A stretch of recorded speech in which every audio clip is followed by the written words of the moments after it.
के बड़ीज आज हम देखने वाले हैं सोलो लेवलिंग के एपिसोड 7 को। एपिसोड की स्टार्टिंग होती है हंटर्स एसोसिएशन से। यहाँ पर एक आदमी चीफ को रिपोर्ट देता है और ये रिपोर्ट उसी डंजन की होती है जहाँ पर संग जिनवू और बाकी के सी रैंक हंटर्स थे। उस रिपोर्ट के जरिए चीफ को ये बात पता चल जाती है कि सारे के सारे सी रैंक हंटर मारे जा चुके हैं और खाली उस डंजन से बस 2 हंटर्स बच के निकले हैं, जिनमें से एक ई रैंक का है और एक डी रैंक का। उस रिपोर्ट को देखते हुए चीफ को ऐसा लग रहा था कि वो दोनों हंटर्स बच के भागे हैं, लेकिन वो आदमी चीफ को ये बताता है कि उन दोनों हंटर्स ने डंजन बॉस को मारा है, जिसके बाद ही वो वहाँ से बाहर निकले। अब यहाँ पर चीफ को ये बात थोड़ी सी सस्पिशियस लग रही थी, इसीलिए चीफ उस आदमी को इन्वेस्टिगेट करने के लिए कहता है। चीफ कहता है कि पता लगाओ वहाँ पर आखिर हुआ क्या था। वो आदमी चीफ को ये बात भी बताता है कि बचने वाले हंटर्स में से एक हंटर था संग जिनवू। अब जैसे ही चीफ संग जिनवू का नाम सुनता है, चीफ को वो सारी बातें याद आने लगती है कि जो उसके साथ हॉस्पिटल में की गई थी। इसके बाद वो आदमी ये बताता है कि मरने वाले में से एक आदमी का नाम था डोंगसुक। ये सुनकर चीफ सोचता है डोंगसुक तो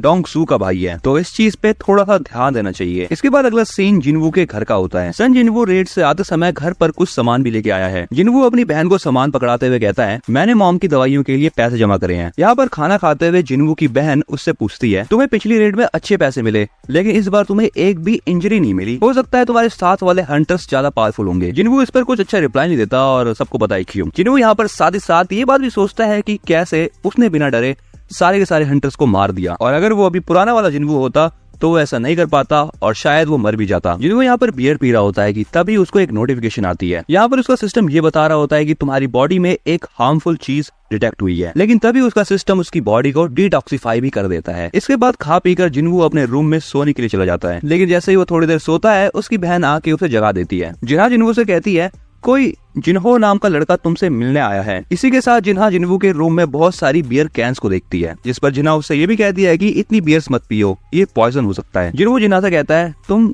टेंशन मत लो। अगला सीन होता है कैफे का, जहाँ पर जिन्हो जिनवू से बातें कर रहा है। जिन्हो जिनवू से कहता है, मैं यहाँ पर अटैक टीम बनाने की सोच रहा हूँ, लेकिन जिन्हो अपनी बात पूरी कर पाए उससे पहले जिन्वू कह देता है नहीं। यहाँ से जाते हुए जिन्वू उससे कहता है, मैं अमीर लोगों से बात करने में इंटरेस्ट नहीं रखता, लेकिन यहाँ पर जिन्हो उससे बहुत ज्यादा रिक्वेस्ट करने लगता है, जिस पर जिन्वू कहता है, अच्छा ठीक है बताओ क्या करना है। जिन्हो यहाँ पर गिल्ड मास्टर बनने की सोच रहा है, लेकिन उसकी पहली कंडीशन ये है कि हंटर को 20 मिशन पे जाना अनिवार्य है, और जो पिछला मिशन था वो जिन्हो का पहला ही मिशन था। जिन्हो ये भी कहता है कि उसने रिटन एग्जाम के लिए भी अच्छी खासी पढ़ाई कर ली है, लेकिन उसकी कॉम्बैट स्किल्स अच्छी नहीं है। जिन्हो की बातें सुनने के बाद जिन्वू उससे कहता है, तुम तो यूजिन कंस्ट्रक्शन के अगले मालिक बनने वाले हो ना। इसका रिप्लाई देते हुए जिन्हो कहता है, एक्चुअली मैं उसके फादर को एक गिल्ड बनाना है। जिन्वू भी मनी मन सोचता है, जो डंजन्स होते हैं वो बहुत अच्छे अच्छे ट्रेजर देते हैं, डंजन की लगभग हर एक चीज को बेचा जा सकता है। जिन्हों अपनी बात को कंटिन्यू करते हुए कहता है, उसके पापा को एक्चुअली में एस रैंक हंटर्स चाहिए और उसका भाई उस गिल्ड में वाइस गिल्ड मास्टर बनेगा। जिन्हों कहता है, क्या एस रैंक हंटर चाहिए, लेकिन पूरे नेशन में खाली 7 एस रैंक हंटर्स हैं। जिन्हों बताता है कि मिन युंग गु नाम का एक एस रैंक हंटर था, जिसने कभी भी कोई भी गिल्ड ज्वाइन नहीं करा और अब वो रिटायर भी हो चुका है। जिन्हों उसे एडवाइस देते हुए कहता है, अगर तुम किसी और गिल्ड से एस रैंक हंटर लाने की सोच रहे हो तो बिल्कुल ही मत करना, ऐसा हो सकता है कि इससे तुम्हें बाद में दिक्कत हो। जिन्हों कहता है कि उसकी भाई की अभी तक हंटर अवेकनिंग नहीं हुई है, इसीलिए वो गिल्ड मास्टर नहीं बन सकता। इसके बाद जिन्हों जिनवू से रिक्वेस्ट करता है कि प्लीज मेरे साथ रेड पर चलो, क्योंकि मैंने तुम्हारी एबिलिटीज को देखा है और तुम बहुत कमाल का लड़ते हो। ये कहते हुए जिन्हों जिनवू को एक फाइल देता है। जिन्हों जिनवू को ये बताता है कि जिस बिल्डिंग में अभी हम बैठे हैं ये जल्द ही गिल्ड ऑफिस बन जाएगा। वैसे इस बिल्डिंग की वैल्यूएशन 30 बिलियन है, एंड इसी के साथ जिन्हों जिनवू को 30 बिलियन ऑफर भी कर रहा है। इसका मतलब यहाँ पर यह है कि अगर जिनवू जिन्हो के साथ 19 मिशन पे जाता है, तब जिन्हो उसको 30 बिलियन देगा। अब येन या वॉन ये कंफर्म नहीं है, बट अगर मांगा के हिसाब से बताओ तो ये 30 बिलियन वॉन है, और अगर मैं तुम्हें इंडियन करेंसी में बताऊं तो ये हो गया बहुत सारा पैसा। जिन्हो मनी मन ये सोच रहा होता है कि अगर मैं ऐसे ही लेवल अप करता रहा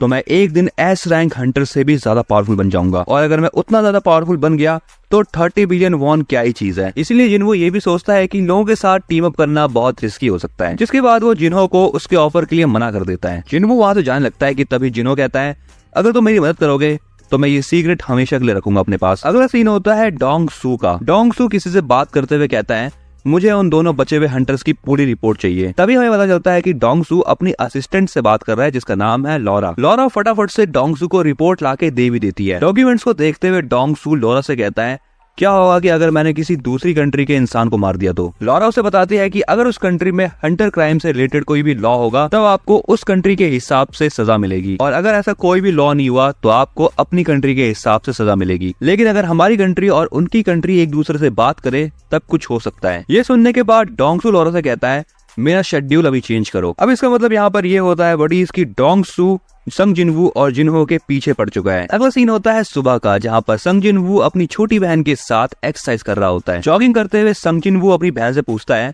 अगर तुम्हारे पास 30 बिलियन वॉन होते तो तुम क्या करती। जिना कहती है कि वो अपने मॉम के हॉस्पिटल्स के बिल और कॉलेज एंड ट्यूशन फी को पे करती, और बचे हुए पैसों को वो कुछ नहीं करती क्योंकि ये बहुत ज्यादा पैसे हैं और उसको समझ नहीं आ रहा कि करना क्या है। जिनवू अपने सिस्टम को चेक करते हुए ये देखता है कि वो 10 किलोमीटर की जगह 11 किलोमीटर भाग चुका है। इसी के साथ उसने 100 की जगह 102 पुशअप मार रखे हैं। इसलिए अब वो अपनी लिमिट्स को बढ़ाने की सोचता है। इसलिए अब वो थोड़ी सी और रनिंग करता है, जहाँ पर वो चेक करता है कि वो 20 किलोमीटर दौड़ चुका है, एंड इसी के साथ उसने 200 सिटअप्स मार रखे हैं। इसके बाद उसका सिस्टम उसको एक रिवॉर्ड देता है, एंड इस रिवॉर्ड में उसको एक की मिलती है। जिनवू का सिस्टम उसे बताता है कि ये चाबी है डीमन कैसल की, और ये डंजन उसको मिलने वाला है डाइसुंग टावर सोंगपा में। बट इंटरेस्टिंग बात ये है कि ये डंजन एक एस रैंक डंजन है। सिस्टम जिनवू को ये बताता है कि उस कैसल के अंदर जिनवू को एलिक्सियर ऑफ लाइफ मिल सकता है, जिसका यूज करके वो किसी भी बीमारी को ठीक कर सकता है। जिनवू ये सोचता है कि अगर उसको एलिक्सियर ऑफ लाइफ मिल गया तो सबसे पहले वो अपनी मॉम को ठीक करेगा। अगला सीन होता है रात का, जहाँ पर संग जिनवू फाइनली उस गेट को चाबी से खोल देता है। अंदर जाते हुए जिनवू ये भी सोच रहा है कि अगर उसके साथ कुछ गलत होता है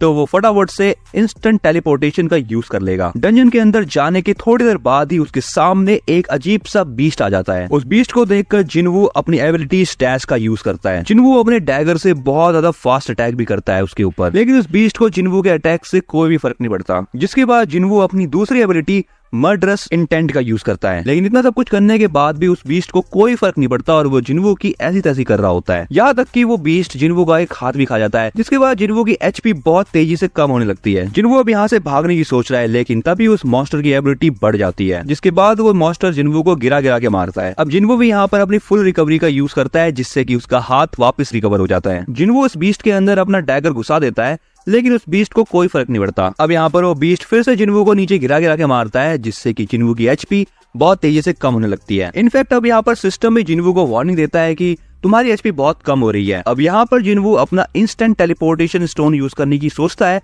लेकिन वो बीस्ट जिनवू के ऊपर फिर से अटैक कर देता है, जिससे कि उसका स्टोन उसके हाथ से छूट के गिर जाता है, जिसे देखकर जिनवू वहाँ से बहुत तेजी से भागता है और कहीं जाकर छुप जाता है। अब उसे समझ नहीं आ रहा कि अब वो यहाँ पर क्या करे, लेकिन तभी उसको याद आता है कि उसके सिस्टम में एक शॉप भी है, और उस शॉप से वो 3 हीलिंग पोशन खरीद लेता है। उन तीनों पोशंस को पीने के बाद उसकी एचपी 300 पॉइंट्स बढ़ जाती है। खाली 300 पॉइंट एचपी को बढ़ा हुआ देखकर जिनवू सोचता है ये तो बहुत कम है। अब वो यहाँ पर थोड़ा दिमाग चलाता है और वो पॉइजन पी लेता है। जैसा कि हमें शुरू में दिखाया गया था कि पॉइजन को पीने के बाद या फिर कहे अल्कोहल पीने के बाद उसकी बॉडी ने उसको डिटॉक्सिफाई किया था, जिससे कि उसकी एचपी भी बढ़ गई थी। इसके बाद जिनवू फिर से उस मॉन्स्टर की तरफ जाता है, एंड अब इस समय पर उस मॉन्स्टर की स्किल डीएक्टिवेट हो चुकी है। इसका मतलब यहाँ पर ये हुआ कि जिनवू ने जो भी पहले अटैक किए थे उन सब का असर अब उस मॉन्स्टर के ऊपर दिखाई दे रहा है। अब ये चीज देखने के बाद जिनवू उस मॉन्स्टर के ऊपर फिर से अटैक करने के लिए आगे बढ़ता है, लेकिन वो मॉन्स्टर उसको बहुत ज्यादा मारता है। इनफैक्ट वो जिनवू के पेट में अपना दांत भी घुसेड़ देता है, लेकिन जिनवू यहाँ पर हार नहीं मानता और वो अपने डैगर से उसके मुंह के ऊपर अटैक करने लगता है। अब यहाँ पर जिनवू उस मॉन्स्टर के मुंह पे इतने सारे अटैक करता है कि वो मॉन्स्टर